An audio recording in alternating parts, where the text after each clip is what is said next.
Assalamualaikum warahmatullahi wabarakatuh. Hello healthy people dan Civitas Hospitalia RSUD Provinsi Nusa Tenggara Barat. Baik, selamat datang kembali di acara Rehat Ruang Sehat bersama saya Zuriatun Thaibah ZA, yaitu channel yang informatif, edukatif, dan inovatif. Baik, pada Rehat kali ini kita akan membahas terkait dengan salah satu materi yang sangat menarik, yaitu nyeri sendi dan asam urat. Baik, pada Rehat kali ini kita sudah kedatangan narasumber kita yang luar biasa. Beliau merupakan salah satu dokter dari KSM Penyakit Dalam. Beliau lulusan dari Universitas Gadjah Mada. Telah hadir bersama kita Dr. Galih Wisnu Prabowo, spesialis penyakit dalam. Baik, nanti mungkin kita akan ngobrol secara lebih santai, mungkin begitu ya dok ya? Baik Mbak. Ya, baik, mungkin healthy people maupun Civitas Hospitalia mempunyai banyak sekali pertanyaan terkait dengan materi ini. Nanti kita akan ulas lebih dalam terkait dengan materi. Baik, mungkin bisa kita langsung saja dokter? Siap. Ya, kita mulai dengan pertanyaan yang pertama nih, dok, nyeri sendi. Nah, ini kan banyak sekali kita yang merasakan nyeri sendi. Nah, menurut dokter sendiri, mungkin tanggapannya nyeri sendi itu bisa disebabkan oleh apa saja, dok? Oh ya, baik, terima kasih. Jadi memang keluhan nyeri sendi ini ya, ini salah satu keluhan yang banyak dirasakan oleh masyarakat, yang dimana nanti datang ke dokter ya, terutama saya di spesialis penyakit dalam, itu pasien datang dengan keluhan nyeri sendi. Nah, penyebabnya itu sebenarnya banyak, ada bermacam-macam. Yang pertama memang paling sering itu yang datang ke penyakit dalam itu metabolik. Metabolik itu artinya apa yang kita makan gitu nanti akan menyebabkan gangguan di nyeri sendi. Salah satunya asam urat itu tadi ya. Namun selain itu ada juga yang disebabkan mungkin adanya benturan atau trauma gitu, juga bisa menyebabkan nyeri sendi. Ada juga yang disebabkan degeneratif atau proses penuaan. Jadi sering kita sampaikan ke pasien itu gejalanya tulangnya kropos gitu ya. Nah, itu karena proses penuaan. Lalu ada juga karena radang atau infeksi di sendi. Nah, itu penyebab-penyebab yang paling sering kita jumpai di praktek di sini ya. Baik dokter, berarti ternyata ada beragam sekali ya dok ya. Karena biasanya healthy people mungkin taunya itu, oh kalau nyeri sendi itu berarti asam urat ya. Berarti seharusnya sudah tidak lagi ya seperti itu. Baik dokter, kemudian berarti kalau kita ngomongin nyeri sendi yang lebih banyak ditemukan di pelayanan saat ini, yang paling banyak apa dok? Oke, yang untuk paling banyak ya untuk di poli penyakit dalam khususnya pasien itu yang paling banyak memang yang degeneratif, itu penuaan ya. Jadi sendinya ini, cairan sendinya mulai berkurang, akibatnya ada pengeroposan terutama pada usia di atas 60 tahun. Nah, itu banyak datang gitu ya. Selain itu juga disebabkan asam urat yang naik gitu, jadi dia asam urat yang terlalu tinggi di dalam darah, dia akan mengendap di sendi. Nah, itu juga menyebabkan gangguan nyeri sendi. Baik, karena sudah dari tadi kita ngobrolinnya tentang asam urat, nyeri sendi, asam urat dan nyeri sendi, mungkin bisa dijelaskan lebih dalam dokter bagaimana sih hubungan antara nyeri sendi dengan asam urat, bagaimana hal itu bisa terjadi gitu, dan gimana caranya kita membedakan dengan penyebab-penyebab lainnya. Baik ya. Jadi untuk asam urat ya, seperti yang sudah saya sampaikan di awal tadi, itu berawal dari makanan, pola hidup kita ya. Makan makanan yang mengandung tinggi asam urat. Makanannya ini terutama yang mengandung purin. Purin ini banyak terdapat di jeroan atau ini organ dalam ya. Misalnya babat, isu, ati ampela, usus, otak, termasuk kikil gitu. Nah, itu tinggi itu kadar asam uratnya. Nah, ketika dimakan, di metabolisme tubuh terjadi penumpukan yang asam urat di darah, dia lama-lama akan mengendap di sendi. Nah, endapan asam urat di sendi inilah yang bikin pasien mengeluh nyeri sendinya ya. Kalau gejalanya jelas ada nyeri sendi. sendinya itu bengkak, ya bengkak, kemerahan gitu, meradang. Untuk sendinya yang paling sering terkena memang sendi kecil ya, jari ya, terutama kaki, jempol kaki itu paling sering dia mengendap di situ. Jari-jari termasuk kaki dan tangan itu paling sering.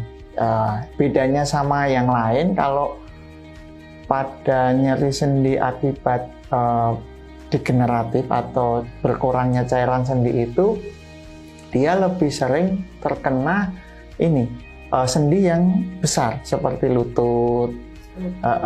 Itu kan sendi besar ya, tumit itu kan sendi-sendi besar ya. Kalau asam urat sendi kecil, kalau yang untuk degeneratif tadi yang sendi yang besar. Baik, berarti itu yang membedakan antara nyeri sendi yang disebabkan oleh asam urat dengan yang degeneratif gitu ya, Dok? Iya. Itu kalau misalnya kita lihat gejalanya saja gitu, apakah bisa dengan hanya melihat gejala terus kita menegakkan diagnosa, oh saya ini asam urat, Dok? Oke, ya. Jadi kalau untuk penegakan diagnosis, selain kita anamnesis ya sama pemeriksaan fisik, kita perlu memeriksa pemeriksaan penunjang, yaitu kita tes kadar asam urat ya.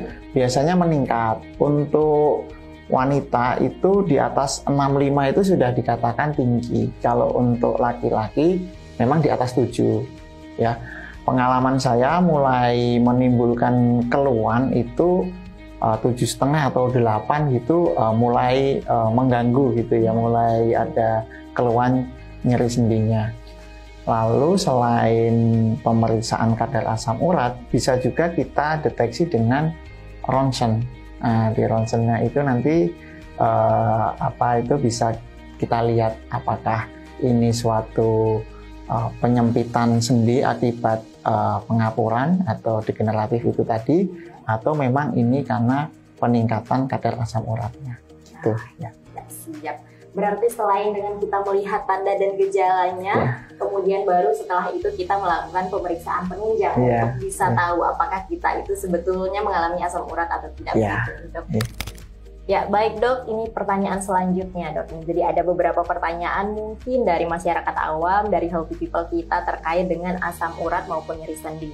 Nah, yang pertama Dok, terkait dengan pasien gemuk atau kurus. Nah, apakah selalu pasien yang gemuk yang obesitas yang terkena asam urat, atau bisa jadi orang yang kurus? Bagaimana tanggapan? Baik ya. Memang itu hanya sebenarnya anggapan ya.